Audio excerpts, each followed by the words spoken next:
Dans cette vidéo, nous allons prendre un premier contact avec la dernière version en date de Microsoft Windows, Windows 11. D'autres vidéos viendront par la suite pour rentrer plus en détail de toutes les nouvelles fonctionnalités. Première chose qui marque lorsque l'on démarre Windows 11 pour la première fois, c'est le menu Démarrer et les icônes qui sont centrées sur la barre des tâches, un peu à la mode Mac.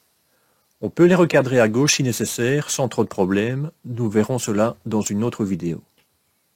Lorsque l'on clique sur le bouton Démarrer, nous pouvons voir que nous avons 4 zones distinctes.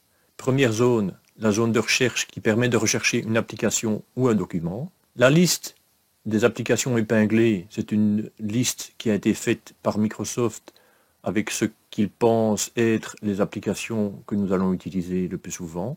Nous avons ici une zone recommandations, où nous avons ici les dernières applications utilisées, ainsi que les derniers documents ouverts. La quatrième zone étant une zone où nous avons les paramètres de connexion de la session et la possibilité ici de mettre en veille, arrêter ou redémarrer le PC. On peut distinguer au niveau du style qu'ils ont amélioré les fenêtres qui sont maintenant avec des bords arrondis, ce qui rend le visuel beaucoup plus doux. Nous avons la possibilité, si on veut voir toutes les applications, de cliquer sur le bouton « Toutes les applications ». Et là, on a la liste de toutes les applications que l'on peut rechercher en tapant les premières lettres. Ou bien, si on veut par exemple lancer Word, on peut cliquer simplement sur une lettre, aller sur la lettre que nous voulons, W pour Word, et là, il nous place directement au bon endroit. Et là, je peux lancer l'application. Cette fonctionnalité était déjà présente en Windows 10. Nous avons dans cette version Windows 11 nativement la possibilité d'utiliser les widgets. Rien qu'en venant ici sur la partie gauche, il ouvre les widgets qui sont par défaut. Ces widgets peuvent être customisés en cliquant ici pour chaque widget sur les petits points. On peut choisir la taille et le personnaliser ou le désépingler. On peut faire ça pour l'ensemble des widgets qui sont définis. Et ici, nous avons un bouton pour ajouter des widgets. Si c'est quelque chose qui ne vous intéresse pas du tout, vous avez la possibilité de désactiver ces widgets en venant ici dans les paramètres de la barre des tâches et pour widget de cliquer sur le bouton activer pour le désactiver. Et là, on voit qu'il a disparu. On a la possibilité également d'utiliser beaucoup plus facilement les bureaux virtuels.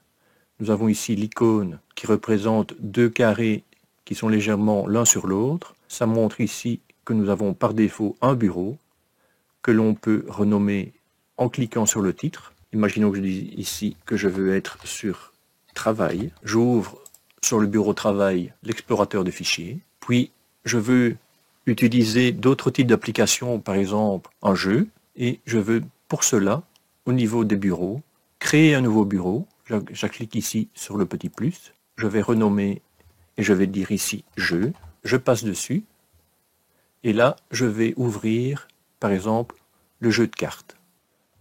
Donc ici, j'ai plein de types de jeux de cartes qui me permettent de jouer. Maintenant, si je veux repasser sur le bureau où je travaille, je viens ici et je peux recliquer sur Travail. Et là, l'application qui avait été lancée, jeu de cartes, n'apparaît pas dans la barre des tâches et n'est pas visible.